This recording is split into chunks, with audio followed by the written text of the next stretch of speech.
welcome to the Carter Collection Obsession. I'm Michelle. And I'm John, and we're here to share our Magic the Gathering collection obsession. And this is part 2 of the 2 collections we got in one day. This was the $200 collection. It's mostly commons and uncommons. There's a lot of foils, but we finally got it sorted. There was quite a few rares. Yeah, there was some rares. Cyclonic Rift was great. Yeah. But the exciting thing about this is how we collect is we usually will wait for a little while when sets come out, and then we go after bulk collections like this. And this was all in great condition, beautiful condition. But it's got a lot of sets that we haven't even started yet. But it did have some collections, some sets that we have lots of. Yeah, we have Thrones of Eldaron. As you can see, is a big stack.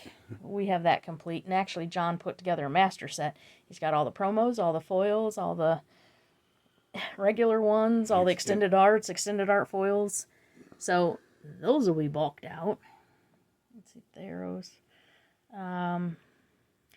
This one had a couple foils in, a couple extended arts that we might need.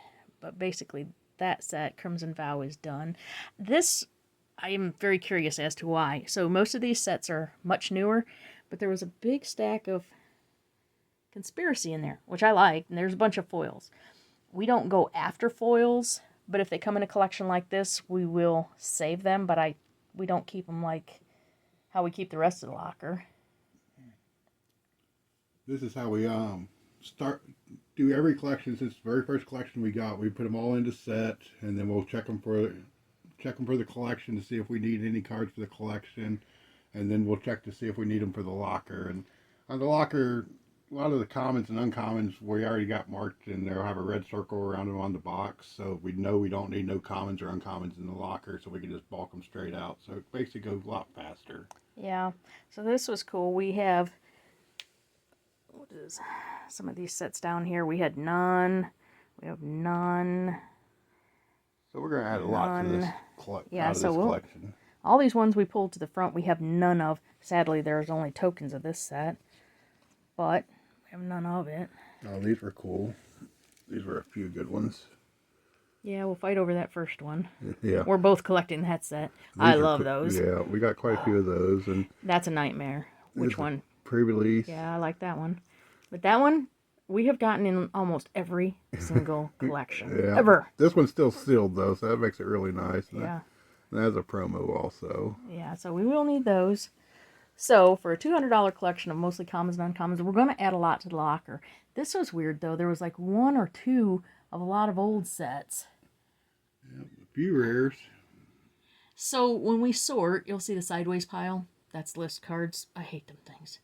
Yeah. We got a few dice still save in this them. one. Oh, yeah. We did get a handful of dice. I had them all, though. We are collecting all the dice. So this was an interesting collection for $200. It's a little more than I like to spend on commons and uncommons, but because there were the new sets, we'll get a lot of stuff out of them for the... Yeah, we had none of... That's the excellent... What's that new set?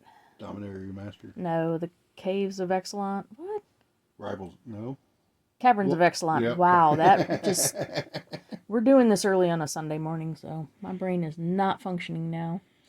So we will get a lot of it, and I will put that on the end, what we actually number and value we add to the collection. I think there's a lot more rares in here than you think. I think there's over 100. Yeah. I know there's a lot of foils. A lot of foils. I was really surprised at all the foils. But we'll add the value to the collection. Yeah, the collection, we always talk about the collection. We keep 1 of every card.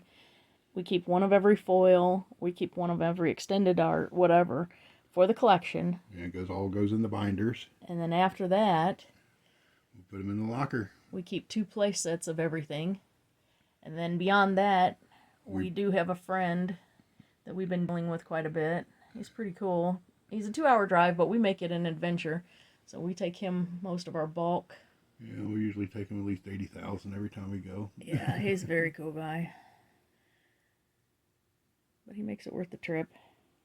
So let's see what we end up with in this collection. Right, well, we got through all of the cards, sorted them all. And this is what is actually going in the locker. There's quite a few of them. We did 384 cards total that we found out of this collection that we needed. Yeah, and most of the ones we actually needed were foils, but we did need, we had none from that set, so all 3 of those were cool. We had very few from this set. You can see we need quite a few of We need all those. of those. We're always working on building the whole sets. We had none from, oh, this is the Lost Caverns of Exelon. We had very few of those. Yeah, and there weren't enough in here. And we had none from Thunder Junction, so we did end up getting quite a few of those. That's exciting. You show off the Cyclonic Rift. Yes, we did get a Cyclonic Rift that we actually needed.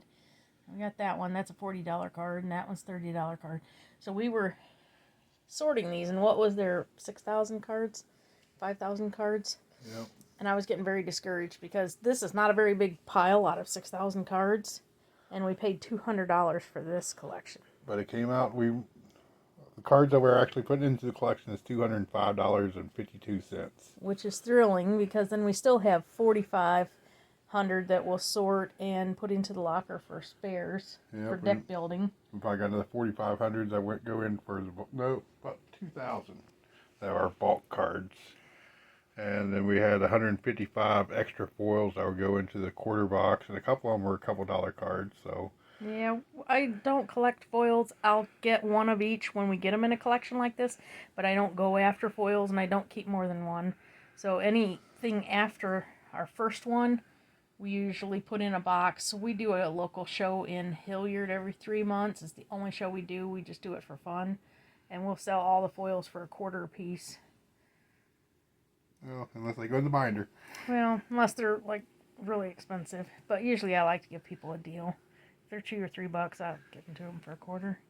And we did end up with 12 list cards. I hate list cards. I just throw all them in a box. We don't even have them sorted. Yeah, but this one didn't count either. They don't go on. Yeah, we couldn't find the price on that one yet. So, but I do love those playtest cards. It's cool. Yep. She plays one in her deck. It's not legal. I don't care. In my house it is. I am the boss in this house. What is that card? It doubles everything that doubles. Yeah. But it's a good thing too if I got double strike or something like that, because it Yeah, helps me too. That's not good. So this is what we ended up with out of $200. We ended up with $205 for the collection, so we did okay. Plus all the extra stuff that we'll have around. So if you enjoyed our video, like and subscribe. And find us on Facebook at Show Me Yours, I'll Show You Mine, Magic the Gathering Collection.